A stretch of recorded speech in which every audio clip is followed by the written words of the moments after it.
պատասխանի ժամանակ ամենաքիչն էի սպասում, որ էլի կոմբայն են հիշելու։ Բայց ձեզ մի հարց ունեմ, ձեզ Տիկին Հովսեփյան, ինչպես եք դուք վերաբերում 2022 թվականի հոկտեմբերի 6-ի Պրահայի հայտարարությանը, որպեսզի իմ ու ձեր միջև կոմունիկացիոն խնդիրներ չառաջանան։ Հիմա շատ հստակ ասեմ դա ինչ է, որ հետո չխեղաթյուրեք։ Եվրոպական քաղաքական համայնքի գագաթնաժողովի շրջանակներում տեղի է ունեցել վարչապետ Փաշինյանի, Ադրբեջանի նախագահ Իլհամ Ալիևի,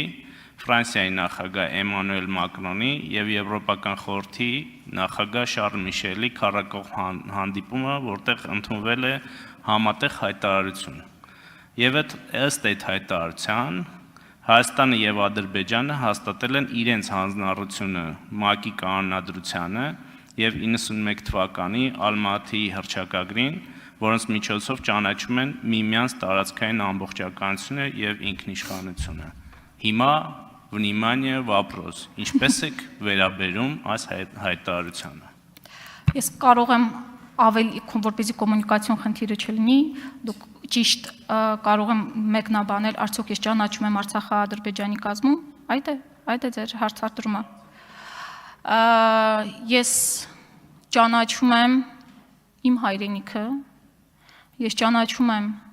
այնտեղ, որտեղ ես ծնվել եմ, ես ճանաչում եմ այն ծննդավայրը, որտեղ որ ես մեծացել եմ, որտեղ որ ես ամուսնացել եմ, որտեղ որ գտնվում են իմ ապուպապերի, իմ հոր գերեզմանը,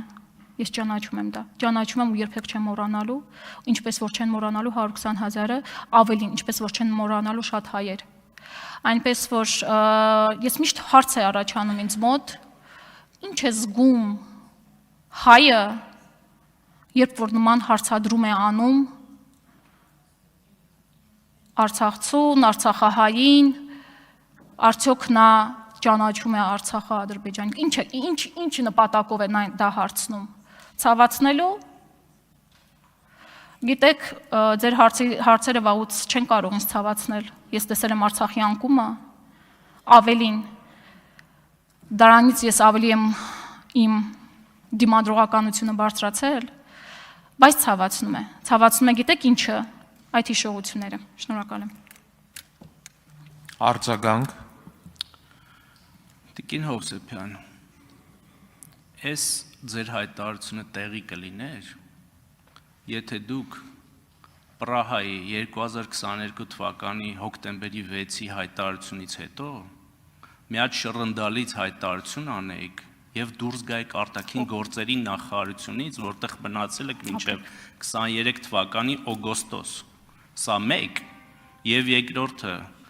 եթե նույնիսկ դա այդպես չի, չնայած դուք երեք ձեր գործընկերը ներկայացրել է ձեր կենսագրությունը։ Մեկ էլ այսպես շռնդալից հայտարարություններ ունենալ դեպքում ինչու էր Արեգա Հովսեփյանը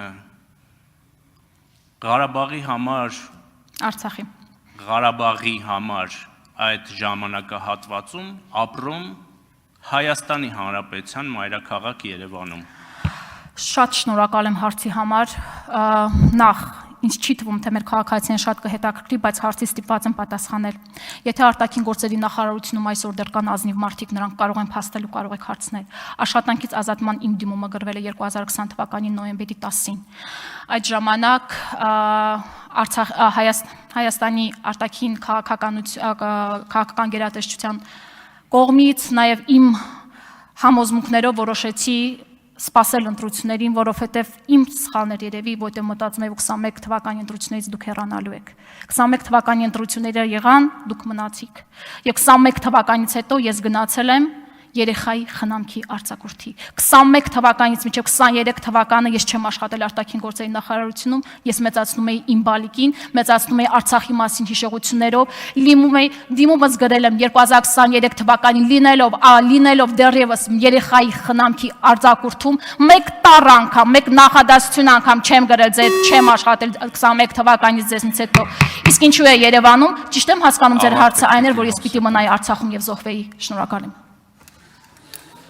Չէ, հարցը, եթե սխալ եք լսել, հարցը այն մասին էր, թե ինչու եք Երևանում ապրում եւ ոչ թե Ղարաբաղում, ինչև է։